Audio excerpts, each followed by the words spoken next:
Paris, the security aide close to French President Emmanuel Macron, who is alleged to have beaten up a protester during a May Day protest, is dumbfounded by the storm around him, his lawyers said Monday. Footage of the violence has caused consternation across France, and the affair has become the biggest internal crisis to hit Macron since he became president in May 2017. French President Emmanuel Macron, left, has come under fire for his silence regarding close security aide Alexandre Bonilla, who was filmed beating a protester during May Day protests this year. Ludovic Marin, AFP, Getty Images. A parliamentary inquiry opened hearings Monday, a day after an investigating judge filed preliminary charges against the aide, Alexandre Bonilla. In a statement, Bonilla's lawyer said he took the initiative to intervene at the protest because police on the scene were, apparently, overwhelmed. Lawyers Audrey Godot and Laurent Frankliner described Bonilla's actions as vigorous, but without violence, despite video showing him beating a protester and yanking another protester away. Article continued below. The lawyers suggested in the statement, published on TF1 TV's internet site, that Macron was the target of politicians and media focused on the case since Bonilla was identified 5 days ago by the newspaper Le Monde as the man acting violently. This personal initiative of Bonilla today clearly serves to tarnish the presidency in conditions that defy understanding, the statement said. The presidential office's failure to act immediately has raised a series of questions about the actions of those close to Macron, who has yet to comment. The lawyers' comments came as the first of a series of hearings into the May Day events began.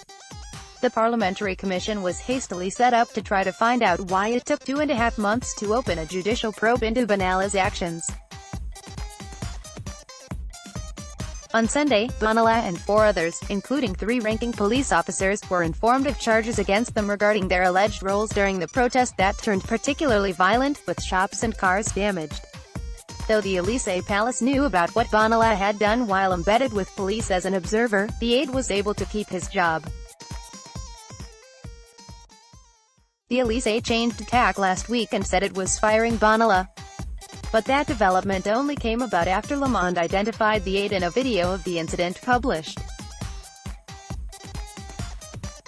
At the hearing, France's Interior Minister, Gérard Collomb, and the Paris police chief insisted it wasn't their job to inform judicial officials that Bonilla beat up a protester. However, they contradicted each other about who told whom about what happened May 1st. Article continued below. Collomb, who was told about the incident the day after the protests and is in charge of France's security forces, said Bonilla was not under his supervision. I will remind you that on May 2nd, I made sure that the president's office as well as the police prefecture had been informed about Mr. Bonilla's doings. Collomb said, and so I thought, as the rule is in cases of misconduct, that adequate measures had been taken. It was up to them to sanction it, and eventually to inform judicial authorities. Laying out the sequence of events, Collomb said his top aide informed him on May 2nd of a video showing Bonilla beating up a protester and that both the president's office and police chief were informed.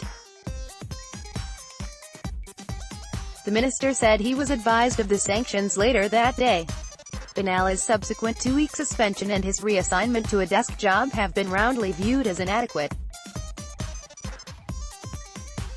Like Collomb, Paris Police Chief Michel Delpech told the committee that he failed to involve judicial officials because he thought the matter had been settled by the relevant authority. I considered it false to the initiative of officials in the hierarchy, he said.